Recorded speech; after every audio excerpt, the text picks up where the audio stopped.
Dans l'affaire des disparus de Lyon, 4 magistrats devront rendre des comptes à partir de demain à la justice. Négligence, dysfonctionnement scandaleux dans l'enquête sur la disparition de 7 jeunes filles entre 1977 et 1979.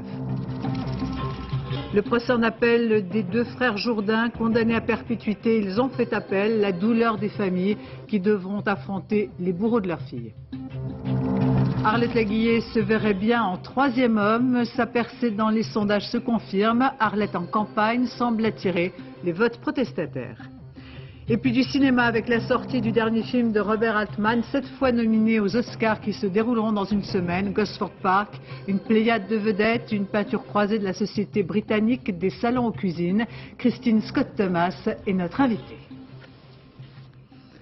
Madame, Monsieur, bonsoir. C'est un événement judiciaire, c'est même une première, car dans l'affaire des disparus de Lyon, à partir de demain, se déroulera le procès de la justice, ou plus exactement la mise en cause de 4 magistrats qui devront s'expliquer devant le Conseil supérieur de la magistrature. En question, les négligences, les errements, les dysfonctionnements invraisemblables relevés dans l'enquête sur la disparition de 7 jeunes filles de la DAS entre 1977 et 1979. Fanny Auvergne, Éric Delagneau. Les familles des 7 disparus de Lyon sont soulagées. Il n'y a pas de prescription. C'était il y a 1 mois. Le dernier obstacle est levé. L'affaire ne sera pas enterrée. Pourtant, pendant des décennies, les juges ont refusé d'enquêter. Demain, 4 magistrats d'Auxerre vont être jugés pour leurs erreurs par le Conseil supérieur de la magistrature sur les bases d'un rapport accablant. René Meyer, procureur à Auxerre de 1979 à 86. Alerté par les gendarmes de 7 disparitions de jeunes filles dans l'entourage d'Émile Louis, il n'ouvre pas d'enquête. Le rapport dénonce son inaction prolongée et sa négligence.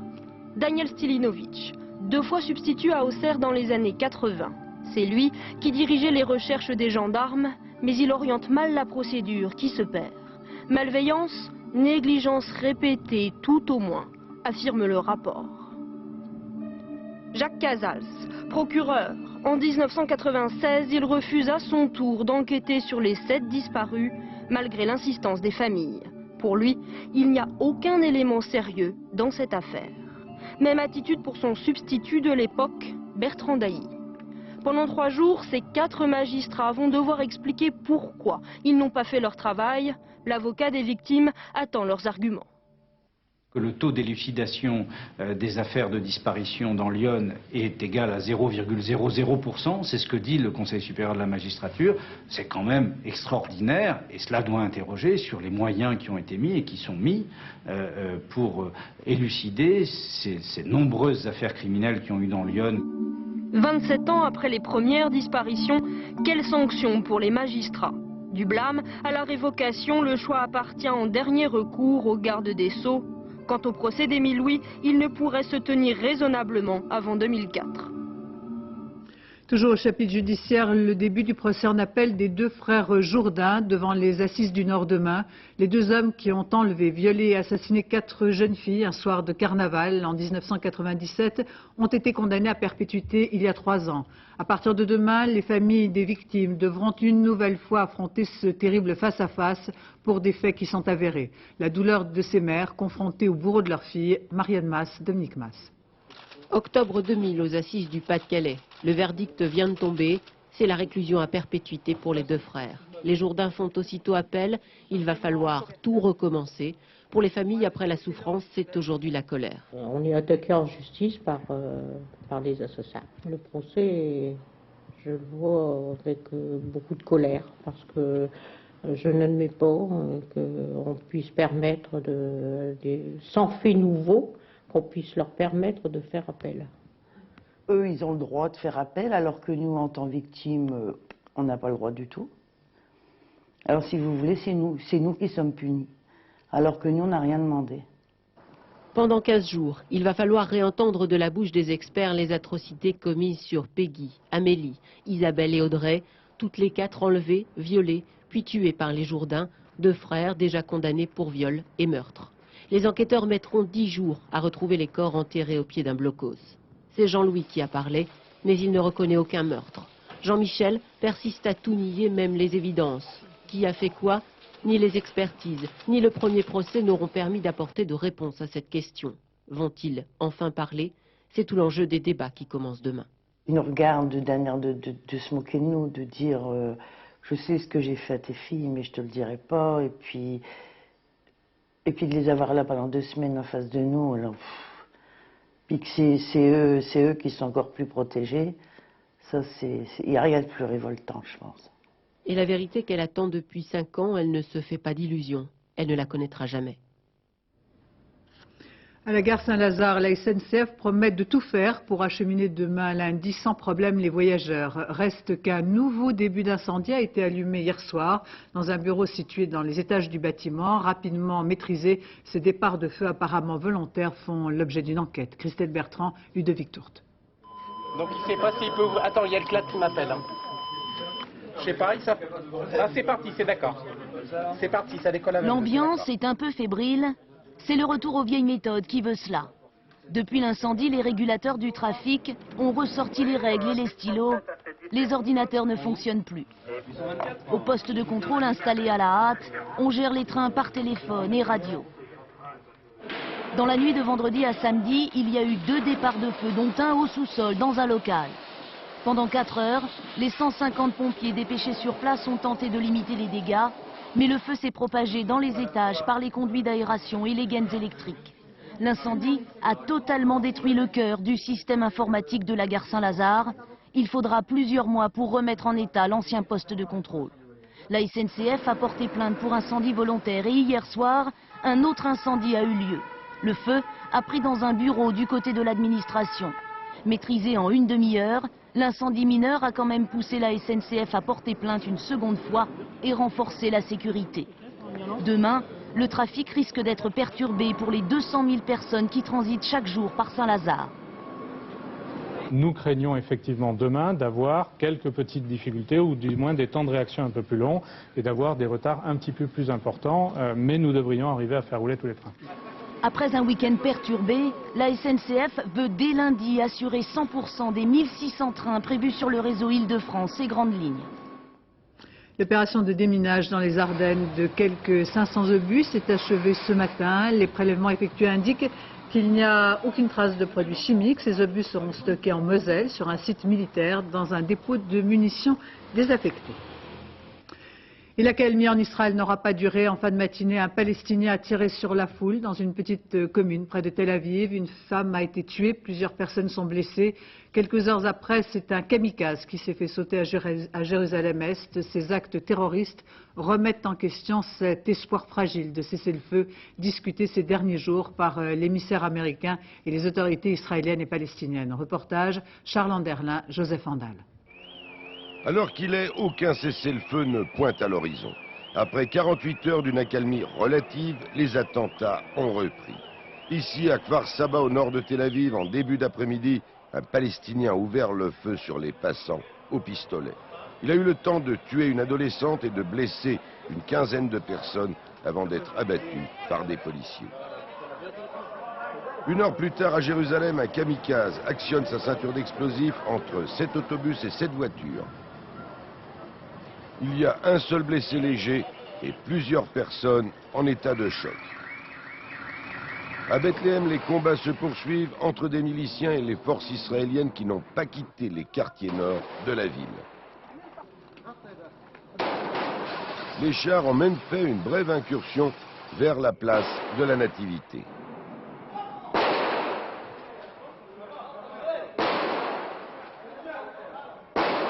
Les négociations de l'émissaire américain Anthony Zinni sont donc dans l'impasse. Les Palestiniens ne veulent pas parler de cessez-le-feu tant que les forces israéliennes occupent des zones autonomes. D'accord pour un retrait, répond Ariel Sharon, mais seulement si Arafat s'engage à y faire régner l'ordre. Mais le chef de l'OLP est également sous la pression de sa rue. Hier soir à Ramallah, il a visité le camp de réfugiés à la Marie, occupé la semaine dernière par Tsahal. Ne cédez pas, lui ont dit les habitants.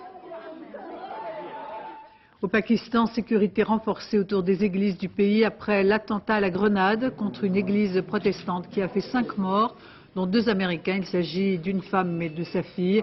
George Bush se dit scandalisé. 40 autres personnes sont blessées. L'explosion a eu lieu dans le quartier diplomatique d'Islamabad. Élections législatives anticipées aujourd'hui au Portugal, un scrutin qui semble indécis.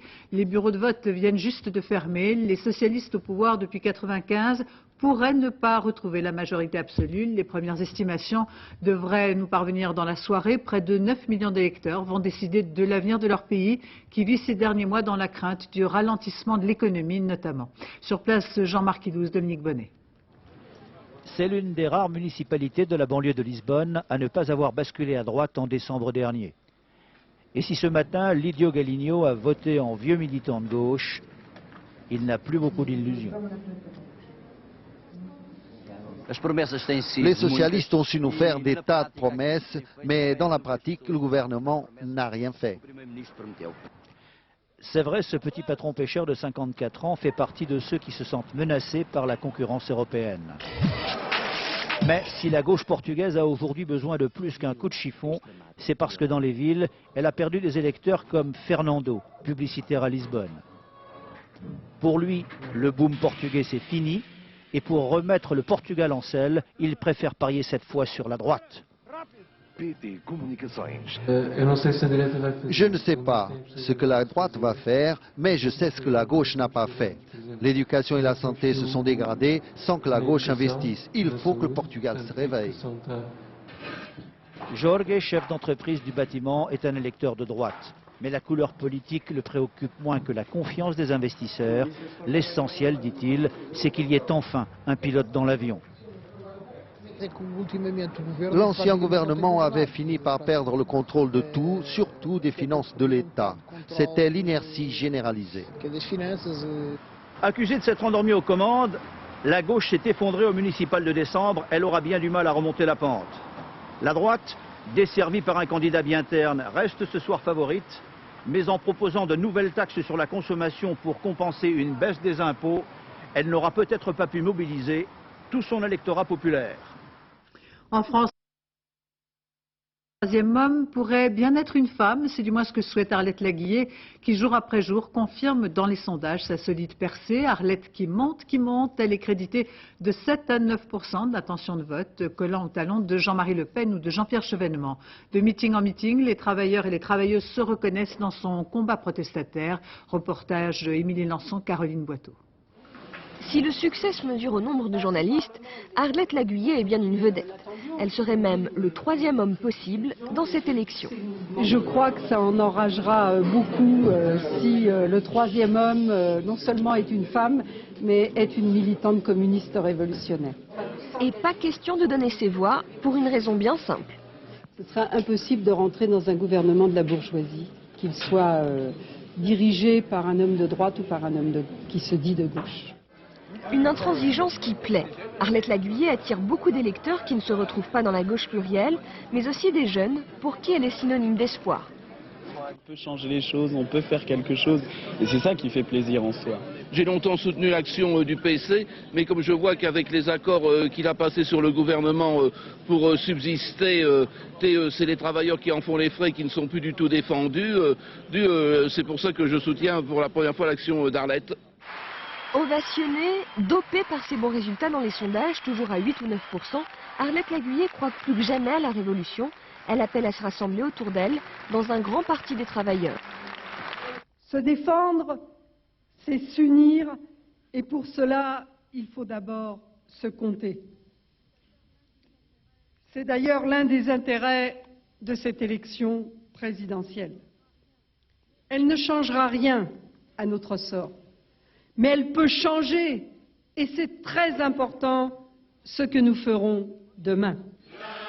En attendant la révolution, Arlette Laguiller compte bien pour sa 5e participation à l'élection présidentielle, créer la surprise le 21 avril.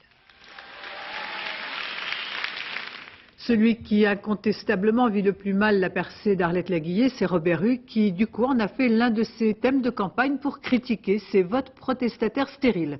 Le candidat du Parti communiste français en profite pour souligner que chez lui on est à gauche-gauche et que l'international en connaît toujours. Reportage Alban Micosi, Véronique Gaglione.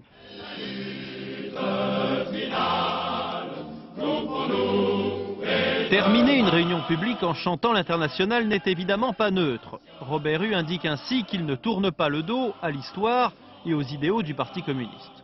Peut-être, mais c'est souvent sur l'air des Blues Brothers qu'il fait son entrée dans les salles. Comprendre sans doute, moi, je suis de mon temps. Hier soir à Grenoble, devant 1500 personnes, l'occasion était belle de se différencier, encore une fois, d'Arlette Laguillet, qui semble recueillir dans les sondages le fruit de ses positions très critiques, tandis que Robert Hue doit assumer 5 ans de participation à la gauche plurielle. Si nous n'avions pas été au gouvernement, si nous n'avions pas choisi cette démarche constructive, aujourd'hui je suis certain que la France ressemblerait à la Grande-Bretagne de Tony Blair. Eh bien ça, nous n'en voulons pas. Et aujourd'hui, près de Nîmes, il a illustré ce propos lors d'un banquet militant.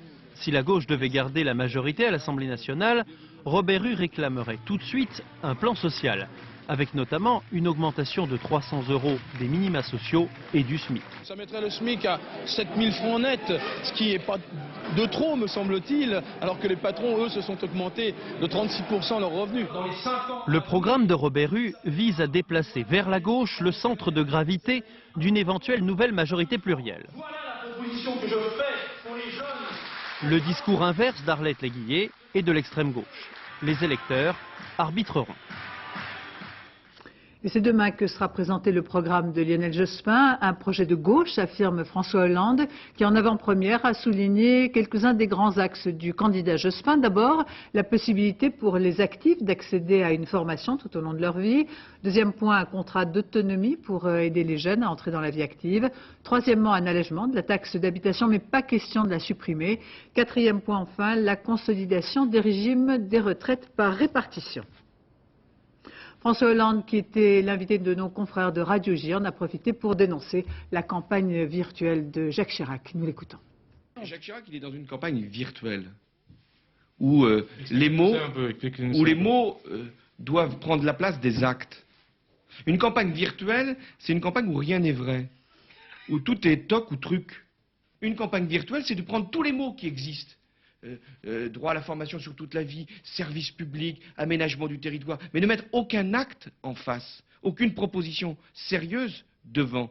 Une campagne virtuelle, c'est de proposer tout à trac, la baisse des impôts de 30%, d'augmenter toutes les dépenses publiques et de réduire les déficits. Qui peut, à un moment, imaginer que c'est une campagne réelle ? Et puis à signaler demain lundi dans Mots croisés d'Arlette Chabot, le premier grand face-à-face de la campagne, Nicolas Sarkozy face à Dominique Strauss-Kahn, au moment donc où Lionel Jospin présente son programme. Quant à François Bayrou, chez nos confrères d'RTL Le Monde, il a critiqué les candidats Jospin et Chirac après l'accord au sommet européen de Barcelone. Nous l'écoutons. Je pense que Jacques Chirac et Lionel Jospin ont fait semblant de défendre une position que probablement l'un et l'autre savaient impossible à atteindre, et ils ont fait de la propagande pour l'opinion publique française. C'est de la comédie électorale. Oui, c'est du, comment dire, cinéma. À présent, ce sondage politique très détaillé qui mesure les intentions de vote des Français au premier tour. Jacques Chirac serait en tête avec 25,5% des suffrages. Lionel Jospin, 22%. Jean-Marie Le Pen, 9,5% d'intention de vote. Un point derrière lui, Jean-Pierre Chevènement, à 8%, à 8,5%. Arlette Laguillet obtiendrait 7% des suffrages. Noël Mamère, 5,5%. Toujours selon ce sondage CSA Libération, la Dépêche du Midi. François Bayrou, Alain Madelin et Jean Saint-Josse ne dépasseraient pas les 3%. Quant au deuxième tour, Lionel Jospin arrivera en tête avec 51% des suffrages contre 49% à Jacques Chirac. La fête a tourné court à Barcelone. Après la fin du sommet des 15, les casseurs dans la soirée d'hier s'en sont pris aux forces de l'ordre. Violents incidents et vitrines brisées, mais le calme est revenu relativement rapidement. Nathalie Moisan, Frédéric Delarue. Une marée humaine sur le port de Barcelone. Les organisateurs espéraient rassembler 100 000 personnes. À la nuit tombée, ils sont débordés et parlent d'un demi-million de manifestants. Les forces de l'ordre sont omniprésentes lorsqu'éclatent les premiers échauffourées. Un groupe de jeunes, souvent cagoulés, prend la police pour cible. Jets de bouteilles, de fumigènes. D'après les forces de l'ordre, certains avaient même des cocktails Molotov. Comme dans tous les grands rassemblements, ils sont une poignée venus pour casser. Certains, très organisés, ont même prévu un bouclier pour narguer la police au plus près. Des renforts sont alors déployés et la charge policière est violente. À coups de matraque, casseurs et photographes sont dispersés. En tout, une dizaine de personnes seront hospitalisées et 38 arrêtées. Aujourd'hui, les organisateurs dénoncent une telle violence. La charge policière hier soir a été complètement démesurée par rapport aux incidents parce qu'il y avait 4 personnes en cagoule qui ont lancé quelques pierres. Ça aurait pu être contenu de manière beaucoup plus ciblée. Et il y a des gens qui avaient absolument rien à voir qui ont été arrêtés. Malgré tout, pour le mouvement anti-mondialisation, Barcelone marque une étape. C'était hier le plus grand rassemblement depuis Seattle. Il y a une semaine, au large des côtes de Sicile, des dizaines de clandestins à bord d'une embarcation peu solide ont disparu en pleine mer. Cette zone autour de l'île de Lampedusa est l'une des portes d'entrée vers l'Europe pour l'immigration clandestine. Reportage Isabelle Stès, Dominique Merlin. À Lampedusa, ils pensaient trouver le paradis. Mais c'est derrière les barbelés que s'est terminé leur voyage. Immigrés clandestins, enfermés dans un camp sur une île perdue en pleine mer de Sicile, ils ont fui leur pays au prix fort et au péril de leur vie. On a fait 14 jours. 14 jours sur la mer. Et pour le voyage, bon, le coxer a demandé par personne 1500 $. On était 80 et quelques. À moins de 100 km des côtes tunisiennes, Lampedusa est le poste le plus avancé vers l'Afrique du Nord. C'est une porte d'entrée en Europe. Ils sont 11 sur une embarcation de fortune. C'est un pêcheur qui les a repérés et a donné l'alerte. Maintenant, ils vont sûrement abandonner l'embarcation pour s'enfuir à pied. C'est mieux de faire intervenir une patrouille. En 2 mois, ce sont 700 hommes, femmes, enfants qui ont ainsi été arrêtés sur les côtes de Lampedusa. Une route privilégiée pour un voyage souvent sans retour, car s'ils risquent l'expulsion, encore faut-il identifier leur pays d'origine. Or, aucun d'entre eux ne possède de papier d'identité. Vous venez d'où? Libye? Maroc. Cet homme semble nous dire qu'ils ont voyagé 5 jours, sans nourriture. Parmi eux, l'organisateur du voyage qui sera arrêté pour trafic de clandestins. Quant aux autres... La loi italienne prévoit actuellement qu'ils doivent être détenus pendant 30 jours. Après, si nous n'avons pas réussi à identifier leur pays d'origine, nous sommes obligés de les expulser du camp. Les plus chanceux rejoindront ensuite la France ou l'Allemagne. Mais combien sont-ils à sombrer en pleine mer sur leurs misérables embarcations? La semaine dernière, 70 clandestins ont ainsi disparu au large de Lampedusa. Et puis on apprend à l'instant que la marine française est en train de contrôler un bateau en Méditerranée qui transporterait plusieurs centaines de clandestins. On est toujours sans nouvelles d'Ingrid Betancourt, cette femme qui a fait de sa vie un combat contre la corruption politique en Colombie. Députée en 96 puis élue sénateur, Ingrid Betancourt, candidate des Verts au présidentiel, a été enlevée à la fin du mois de février. Ses proches sont inquiets. Elle est aux mains des FARC, les forces armées révolutionnaires, qui ont fait de l'enlèvement une véritable industrie. Aujourd'hui, le père des enfants d'Ingrid est à Paris. Il s'est rendu tant au Sénat qu'à l'Assemblée, frappe à toutes les portes pour obtenir que la France et l'Europe se mobilisent. Claude Sampère, Alexis Delcourt. Ils ne sont pas très nombreux, mais ils ont la rage au cœur. Depuis 3 semaines à Paris, avec de tout petits moyens, mais une immense volonté, quelques bénévoles ont fondé un comité de soutien pour la libération d'Ingrid Betancourt. Cette semaine, l'ex-mari d'Ingrid a multiplié les contacts politiques en France et en Europe. Jusqu'à présent, nous n'avons absolument aucune nouvelle d'Ingrid. Cela fait 22 jours qu'elle a été enlevée et à part le fax qu'elle a envoyé 2 heures après son enlèvement, nous n'avons rien à cette date. Pourquoi vous êtes venu en France? Je suis venu en France à la fois pour rencontrer les autorités françaises, pour signaler la disparition d'Ingrid, car Ingrid est également française et donc je demande l'appui des autorités françaises. J'ai été reçu au plus haut niveau et j'ai reçu le soutien à la fois du président de la République mais également de tous les partis qui connaissent la vie d'Ingrid et qui connaissent le combat très courageux comme Ingrid dans son pays contre la corruption. Ingrid Betancourt a été enlevée le 23 février dernier. Elle connaissait parfaitement le risque des enlèvements dans les zones tenues par la guérilla. C'est-à-dire qu'ils font des barrages sur les routes, carrément. Et ils contrôlent l'identité de tout le monde. Et quand il y a, entre guillemets, des gros poissons qui passent, ils les prennent. Et évidemment, moi, je suis ce qu'on appellerait un gros poisson. C'est la guérilla, ça. C'est la guérilla, ça. Ce jour-là, elle est passée sans encombre, mais le 23 février dernier, les rebelles l'ont prise en otage. Ingrid Betancourt est un personnage politique unique en Amérique latine. 40 ans, ancien élève de Sciences Po à Paris, cette fille de la haute société colombienne se bat contre la pauvreté, contre la guerre civile et surtout contre la corruption qui ravage son pays. À la tête de son parti écologiste Oxygène, elle a été élue à l'Assemblée puis au Sénat, où son discours dérange forcément.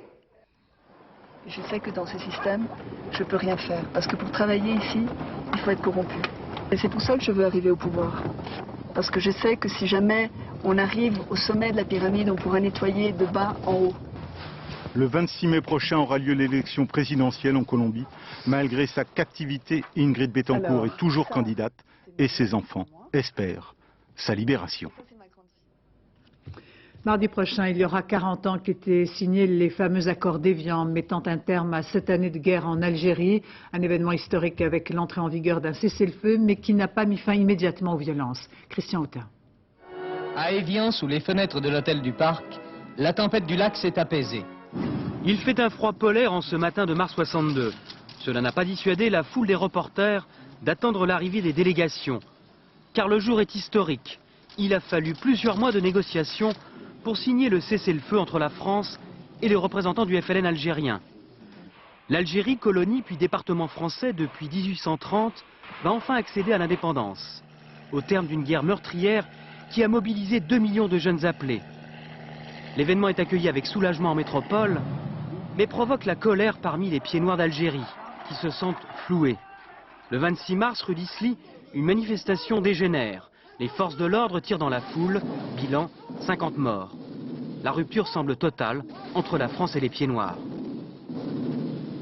Avant les accords d'Évian, on peut estimer que c'était une guerre essentiellement algéro-française. Mais après mars 1962, le centre de gravité, c'est essentiellement une guerre franco-française.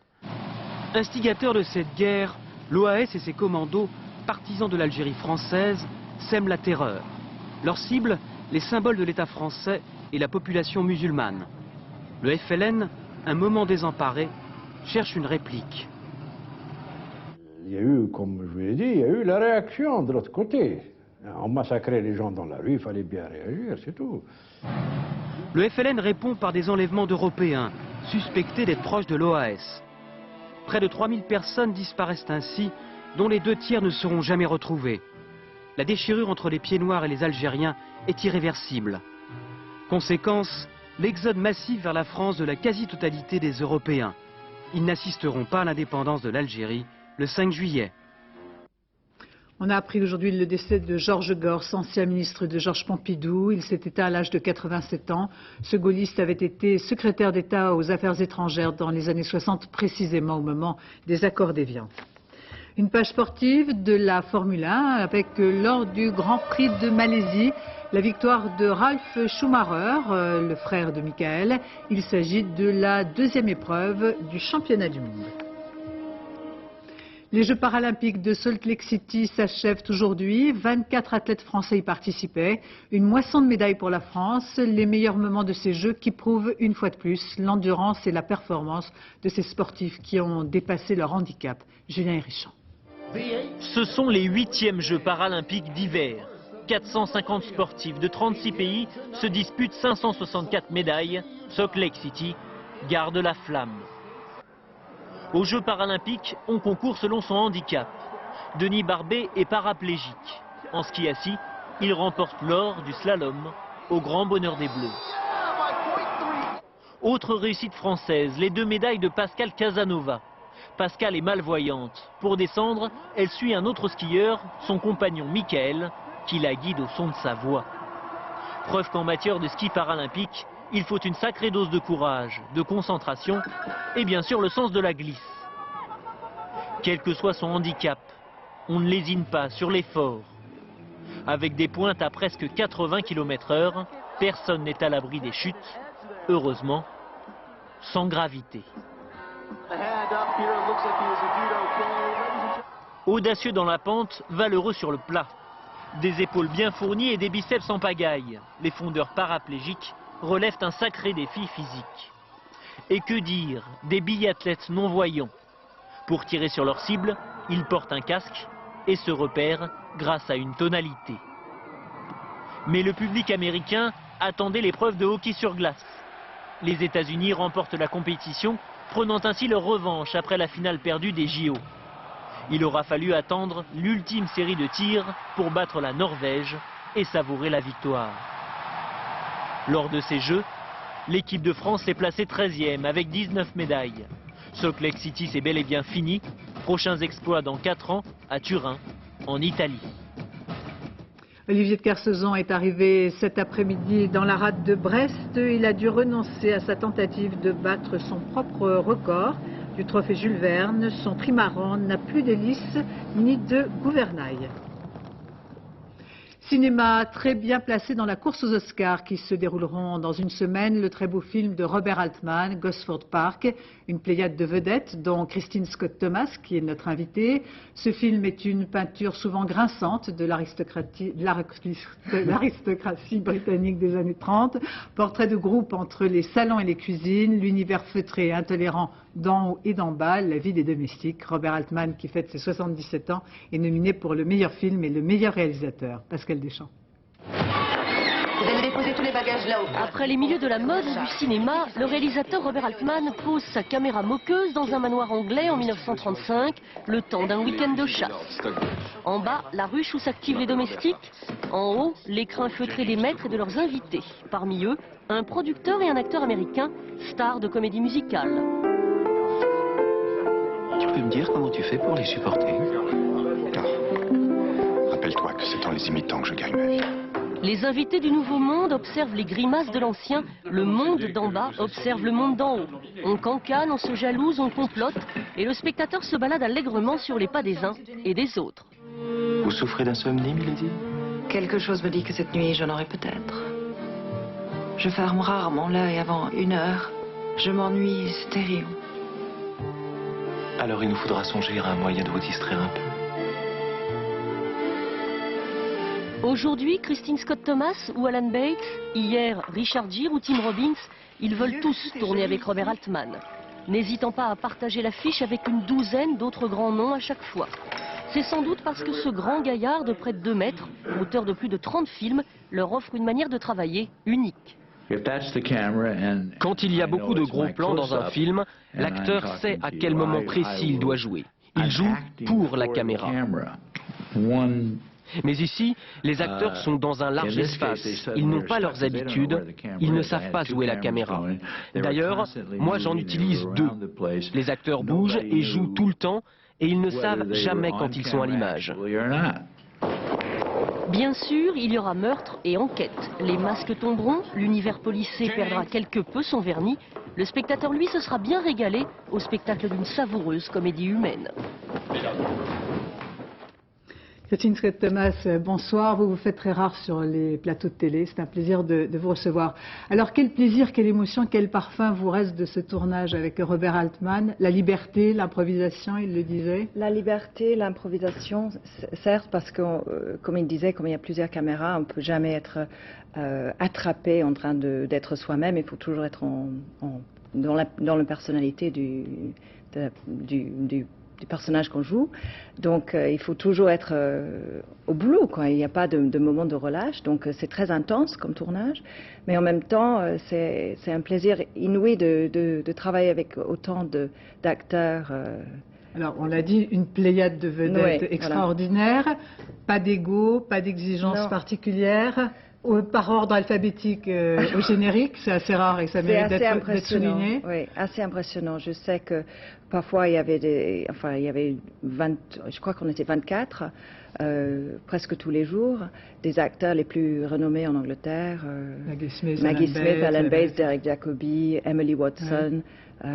Enfin voilà, c'était très impressionnant. Est-ce qu'il y a une émulation, une compétition? Est-ce que ça aide? Alors je craignais ça beaucoup. Et puis, mais moi-même, j'étais tellement impressionnée par tous ces gens. Que je pense que ce qui s'est passé, c'est que tout le monde avait un petit peu peur d'être encore une fois, révélé en train de tirer la couverture vers soi. Donc il y avait beaucoup de... Enfin, tout le monde s'est comporté très bien. Alors peut-être un mot du film, une peinture assez grinçante de cette Grande-Bretagne. Alors vous qui êtes anglaise, je ne sais pas si vous avez retrouvé un peu ce parfum d'une Grande-Bretagne entre les gens du haut et les gens du bas, entre l'aristocratie et les domestiques. Est-ce que vous pensez qu'il y a une passerelle? Une passerelle entre maintenant et aujourd'hui? Ou entre ces gens du bas, les domestiques? C'est-à-dire que je pense que... Enfin, nous, on a du mal à imaginer ça maintenant, mais je pense que les gens qui travaillaient dans les sous-sols de toutes ces maisons et qui apparaissaient uniquement pour servir leur employeur, c'était pour eux un boulot comme un autre. Donc, comme nous, on appelle, quand on a une panne d'ordinateur, on appelle le service après-vente du serveur Internet, c'est à peu près la même chose. Ouais. Alors, peut-être qu'on oublie parfois, mais vous êtes, j'ai envie de dire, aussi française que britannique. Vous avez fait vos classes. Oui. Vous avez fait maintenant, vos ça classes fait tellement ici, en longtemps France. que je suis là. Oui. Ça fait, depuis 20 ans que je suis en France. Et alors, donc, vous êtes britannique, vivant en France, faisant une carrière assez remarquable aux États-Unis. Vous avez beaucoup tourné aux États-Unis. Et en fait, on a le sentiment que vous n'êtes pas trop à Hollywood. C'est une façon de vous protéger, c'est votre équilibre, de vivre autrement, en marge. Oui, enfin, je ne pourrais pas quitter Paris maintenant. Je suis trop habituée. Et puis j'ai ma vie ici. Et puis mais les vous choses. Pas ce monde. J'ai trouvé une phrase que j'ai trouvée assez belle. Vous avez dit, oui, les acteurs sont frappés d'une maladie, la surconscience d'eux-mêmes. C'est quoi la surconscience de soi-même? C'est qu'on est toujours, on est toujours en train de s'observer. Et parfois, j'ai remarqué autour de moi que parfois on a un petit peu de mal à vivre les choses pleinement parce qu'on est toujours en train de se regarder les vivre. Donc c'est un petit peu... Ça ne vous concerne pas, ou vous en êtes protégé oui, de un ce peu. défaut-là? Oui. Non, c'est une des raisons pour laquelle, par exemple, vous avez joué Bérénice de Racine. Vous avez joué Bérénice au théâtre pour vous mettre en danger? Pour me mettre en danger, oui, mais aussi pour me faire plaisir et pour essayer de faire le métier que j'ai voulu faire au départ, avant que j'étais distrait par le cinéma.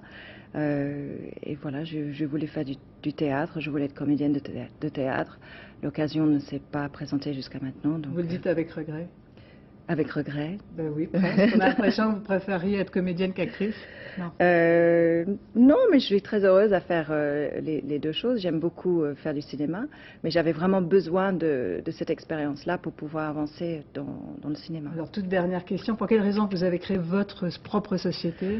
Alors, tout simplement parce que j'avais découvert un livre qui me paraissait une belle histoire et dont le personnage était magnifique et très intéressant, mais je sais très bien que personne d'autre va vouloir produire ce film avec moi, donc c'est moi qui va le faire. Est-ce qu'il y a encore de beaux rôles pour les femmes ou est-ce que le cinéma n'est écrit que pour les hommes? Beaucoup, plupart pour les hommes, mais il y a de temps en temps de très beaux rôles pour les femmes, oui. Mais on en avait quelques-uns avec vous. Merci d'avoir été notre invité, d'avoir répondu à nos questions. Ainsi se termine ce journal. Dans un instant, la météo Patrice Drevet. 20h50, votre film, Le Négociateur avec Kevin Spacey. À 0h10, le dernier journal Ève Métais. Demain à 7h40, dans les 4 vérités, Françoise Laborde recevra Olivier Besancenot. 13h, le journal présenté par Daniel Bilalian. 20h, David Pujadas. Je vous remercie de votre attention. Excellente fin de soirée sur France 2. Et on se quitte avec ces images de la famille princière de Monaco à son arrivée hier soir au traditionnel bal de la Rose.